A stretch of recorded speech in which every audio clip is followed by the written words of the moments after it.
In the headlines, bandits strike in Jigawa, abduct wives of council chairman. One person killed in Zaka bandits attack. Several suspects linked to major crimes in police custody. And on the foreign scenes, tens of thousands march in US for Gaza ceasefire. Hello and welcome to News Update on Trust TV. I'm Sagir Ibrahim. Thanks for joining us.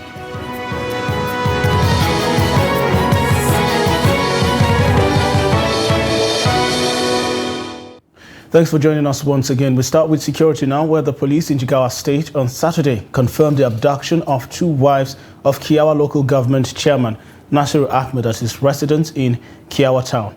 Residents said the gunmen stormed the town around 8 p.m., shooting indiscriminately while scaring away people, and went straight to their targeted residence. The police spokesperson in Jigawa, Lawan Adam, said the security operatives are on top of the situation following a report from the residents. Also, residents of Zaka town in Safana local government area of Katsina State have come under heavy bandit attack, killing one person while several others sustained varying degrees of gunshot wounds. According to reports, the bandits surrounded some farms at the outskirts of the town and abducted several people working on their farms. Those who sustained injuries have been rushed to the hospital for medical attention. Out of the total number of suspects arrested in major criminal cases. Also still on security, police in Katsina State are making breakthrough, recording arrest of suspects in 75 major criminal cases ranging from kidnapping, cattle rustling, armed robbery, culpable homicide and rape in 1 month. The police command briefed journalists on the achievement of the command from 1st to 31st October 2023. Trust TV's Abdullahi Yamadi was there and now completes the report. Out of the total number of suspects arrested in major criminal cases recorded within the period under review, 72 of them have been charged to court for prosecution, while 134 suspects are still being investigated. A breakdown of the cases indicated that 13 armed robbery and 8 murder suspects were arrested, in addition to 39 rapists and 6 suspects arrested in possession of illicit drugs. Similarly, police operatives in the state succeeded in arresting 50 suspects for offenses ranging from criminal force, intimidations, inciting disturbance, and belonging to the gang of brigands, among many others.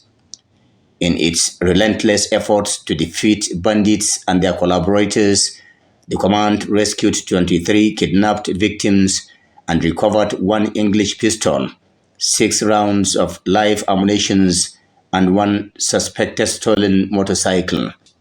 Also in the custody of the command are some suspected killers of a police officer, armed robbers, kidnappers, and cattle rustlers. The suspect further confessed to having shot and killed one Inspector Balamagaji, may his soul continue to rest in peace, who until his death was attached to Central Police Station Funtua while responding to a distress call with respect to the gang's activity.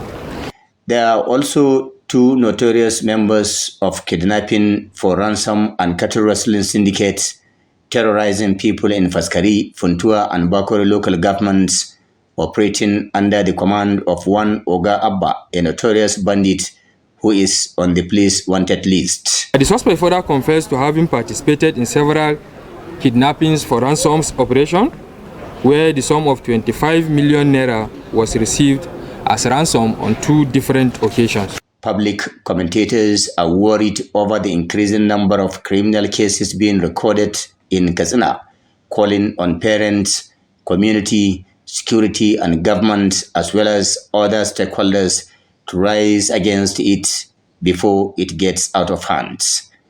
Abdullahi Yamadi, Trust Television News, Katsina. Well, there you have it. Still in the news, the Socio-Economic Rights and Accountability Project, SARAP, has filed a lawsuit against President Bola Ahmed Tinubu over the failure to probe the grim allegations that over $15 billion worth of oil revenues and 200 billion naira budgeted to repair the refineries in Nigeria are missing and unaccounted for between 2020 and 2021. This was made known in a statement signed by SARAP's Deputy Director, Kolawole Oluwadari, on Sunday. The allegations are contained in the 2021 report by the Nigeria Extractive Industries Transparency Initiative, NATI. SARAP is seeking an order of mandamus to compel President Bola Tinubu to direct appropriate anti-corruption agencies to probe allegations of corruption involving the Nigerian Petroleum Development Company Limited, Nigerian Upstream Petroleum Regulatory Commission, and state-owned enterprises.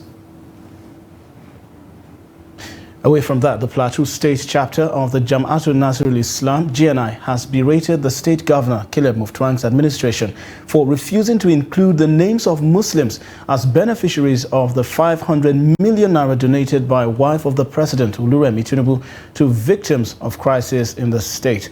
The wife of the president had on September 12 gave 500 million naira to the state government to be disbursed to the victims of the crisis recently experienced in 6 local government areas of Mangu, Barkinladi, Riom, Bokos, Jos South and Bassa, adding that despite their call for the review of the list, the government went ahead with the disbursement of the money without the Muslims. Trust TV's Musa has more on the details.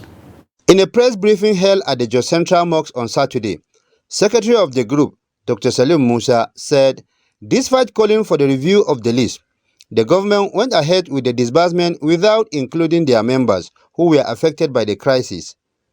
The JNI noted that it had earlier written a letter to Governor Caleb Mutfwang on September 13, complaining about the lopsided compilation of the list of 500 families being victims of the crisis in the affected local government areas, but nothing has been done. To our dismay, there was no word from the state government apart from an unfortunate rebuttal of our clear and obvious complaint issued by the State Commissioner for Information. While waiting for redress and addressing the imbalance and ensuring that justice is done to Muslims victims of the crisis, we found out in all the local government areas to which the donation was intended for, the state government closed its ears to our genuine concern and it started distribution of the assistance to victims in Mangu local government area with no input from any Muslim, no JNI. The group also said it is its responsibility to speak on behalf of the Muslim Ummah in the state and therefore will not hesitate to withdraw engagement with the government. We are citizens deserving all rights and privileges as provided in the Constitution. All discriminatory policies by Plateau State government should be stopped immediately. Otherwise, Jamaatul Nasirul Islam in Plateau State will be forced to review all its engagements with Plateau State government henceforth. No society strives and prospers on injustice and treatment of citizens as second-class citizens. We ask for quick amends and we will not hesitate to draw the attention of the state government if this continues. Contacted the State Commissioner of Information and Communication, Musa Ashams, on the development, said the JNI is a partner in progress with the government and will continue to engage them to ensure the development of the state without any discrimination. Ado Musa, Trust TV News, Jos. Well, there you have it. Meanwhile, it was a moment of joy in Otwan community in southern Ijaw local government of Bayelsa State as philanthropist and businessman Rear Admiral Thomas Jonah Lockerson retired awarded scholarships to 11 sons and daughters of the community. Trust TV's correspondent Friday Ebimoboye Peter reports. Some of the beneficiaries from Niger Delta University expressed their joy at the opportunity given to them and promised not to disappoint their sponsor. First of all, I want to thank God for this opportunity to be one of the beneficiaries of this scheme. And again, I feel very happy and I say a big thanks to God, the chiefs, and above all, the person in charge, our leader, our father, Honorable Lockerson. God should uplift him the more all that he has done. I feel very happy and very excited about the scholarship, and I'm grateful for what he has done for me and my colleagues. Sponsor of the scholarship, Rear Admiral Thomas Jonah Lockerson, retired, said he was also a beneficiary of scholarship during his own time. A chieftains of the community urged the beneficiaries to make good use of the opportunity. I didn't pay school fees in primary school. I didn't pay in secondary school. Even while in the university, I only paid year one. Subsequently, I was on scholarship. And I used to feel for the younger ones who came after us. And they have to toil, the parents have to toil to pay their school fees. And I said, let me do this little thing as a way of paying back to society what I benefited in my youth. I don't know most of the beneficiaries. My junior brother does the screening, sends the name to me. And I believe that he does the screening unbiased. And when somebody walks up to me and tells me that I'm a beneficiary of your scholarship, it gives me a sense of satisfaction.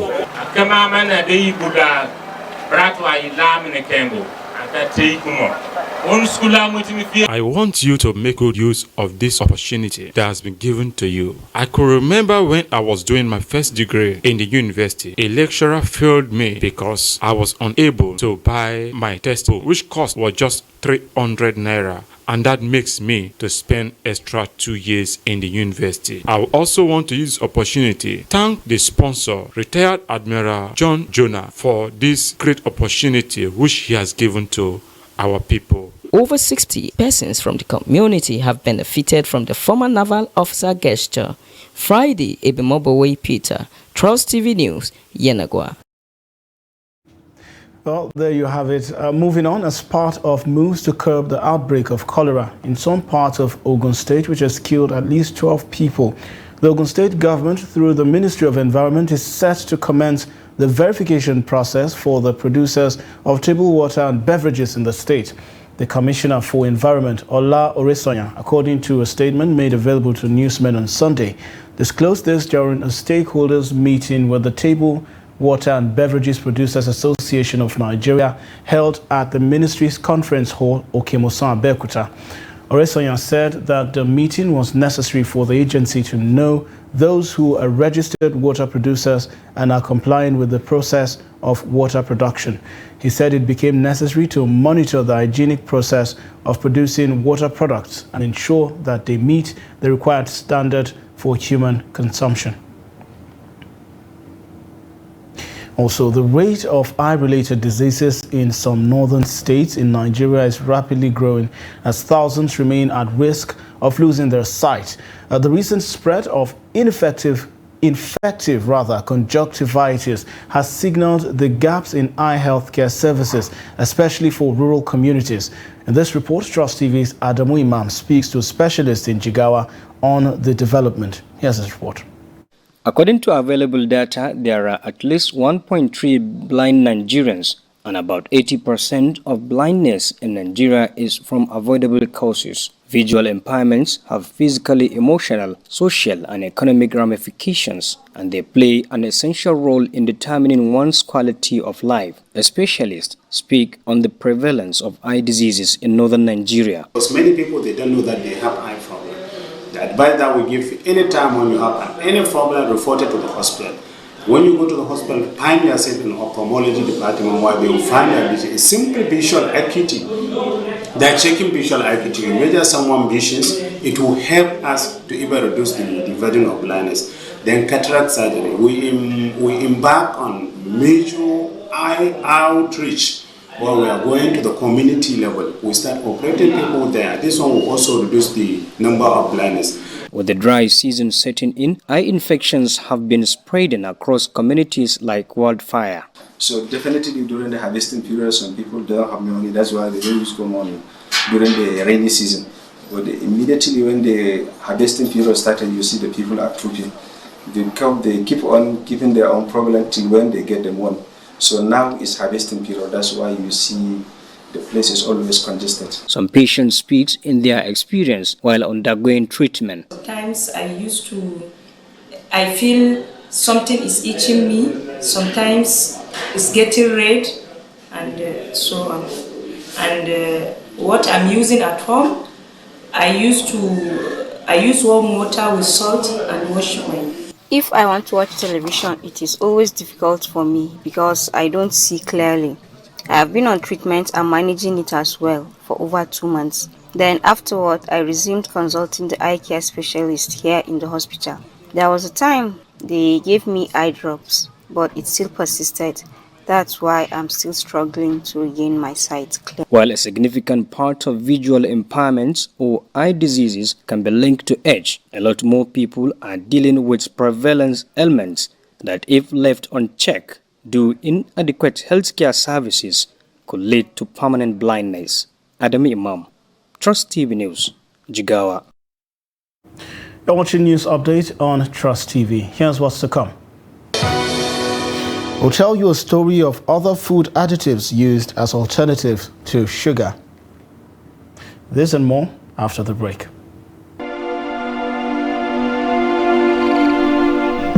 The early history of human existence can be traced to the heart of northern Nigeria. Here, archaeologists found evidence of a group of people who sculpted clay and developed tools to smelt iron.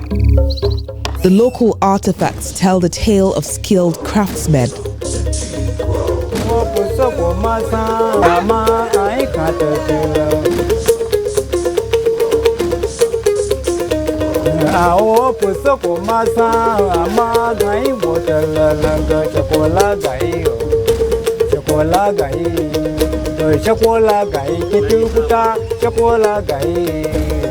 Evidence of ironworking and tools date from roughly the 7th century BCE at Taruga, near Abuja. The fertile lands around the Kaduna River provided the perfect settlement for this thriving civilization. This is the area largely referred to as the Nak culture. Red-colored earthenware sculptures called terracotta were found within a 500-kilometer radius of Taruga.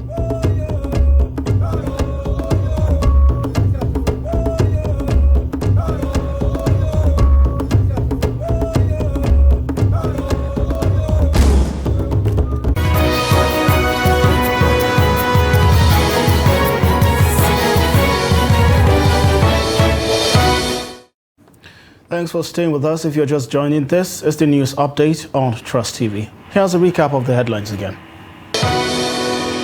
Bandits strike in Jigawa, abduct wives of council chairman. 1 person killed in Zaka bandit attack.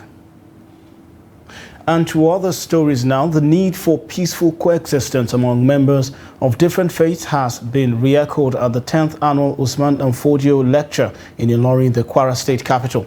Nigerians have been tasked to utilize their religious beliefs as a vehicle for unity and harmony for Nigeria to develop. Here's a report.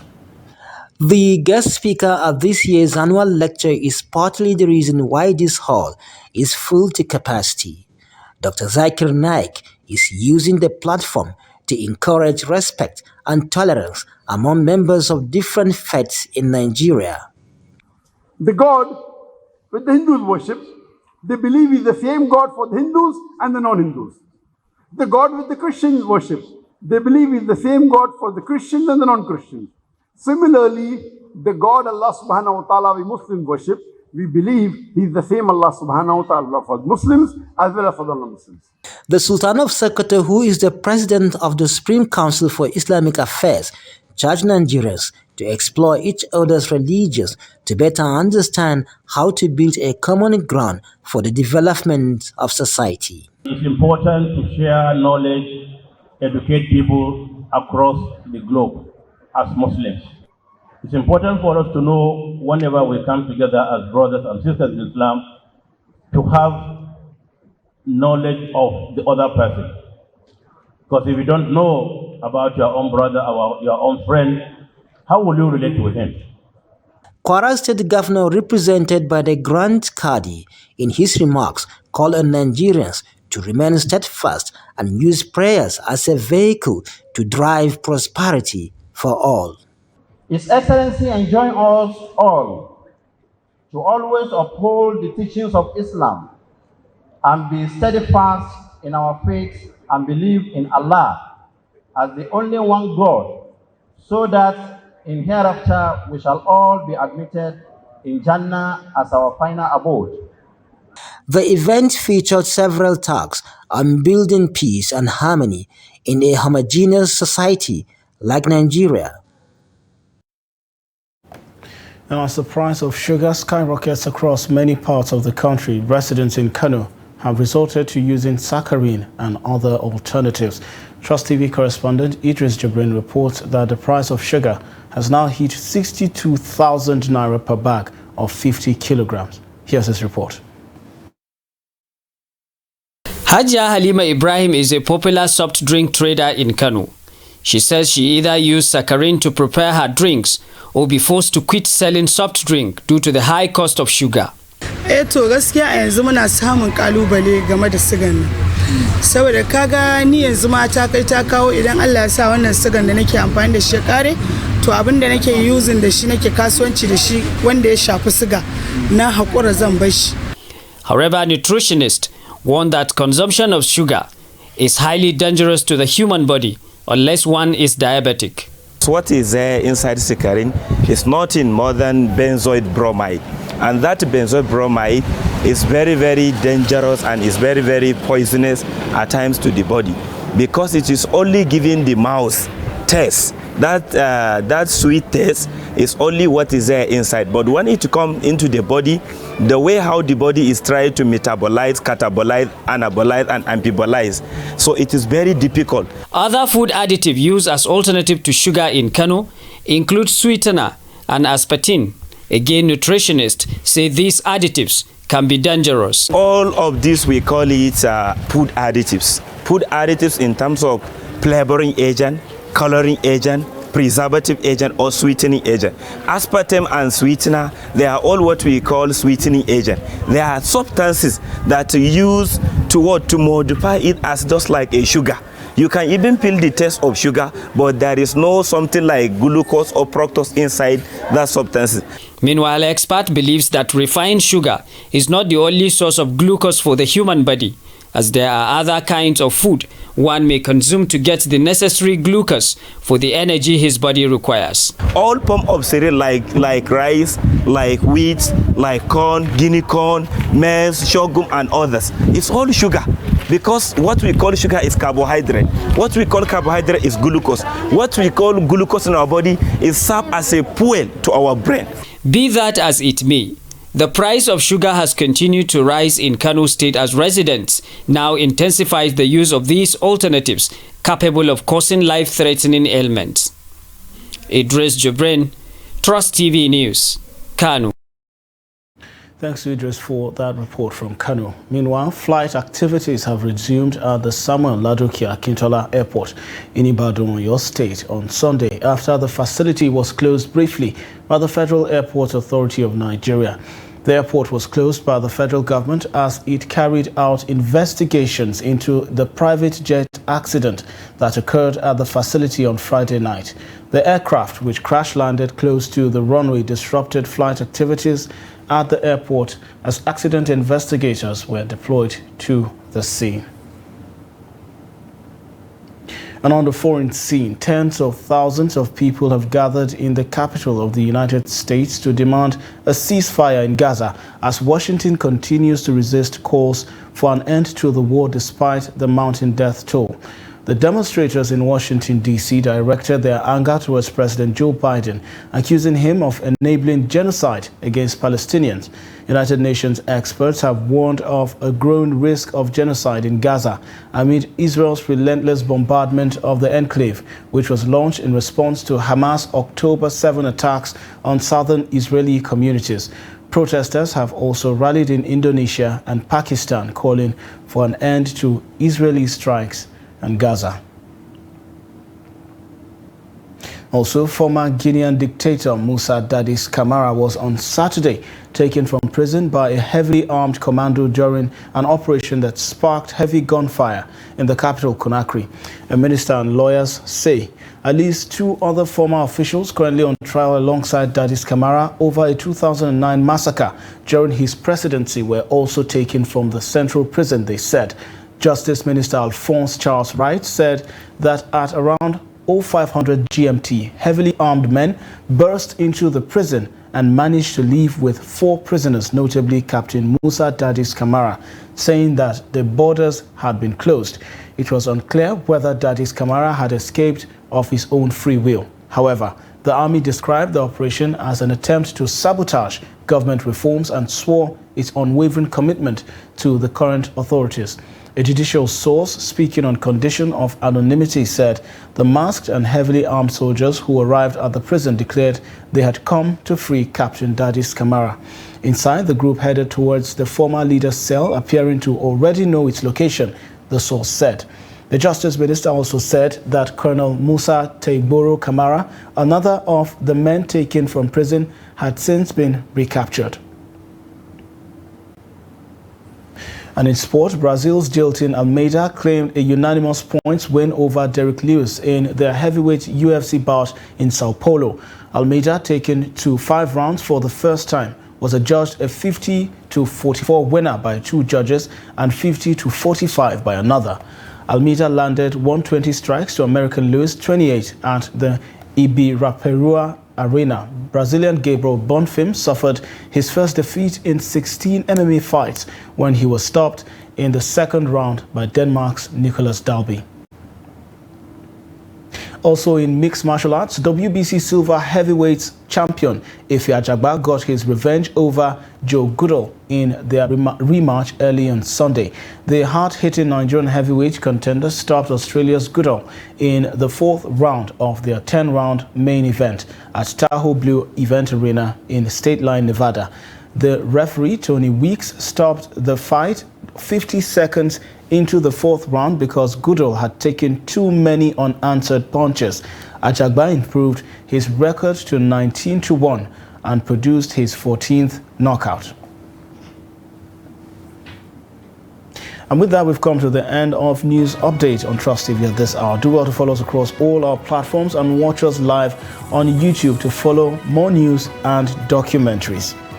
I'm Sagir Ibrahim. Thanks for watching and have a good night.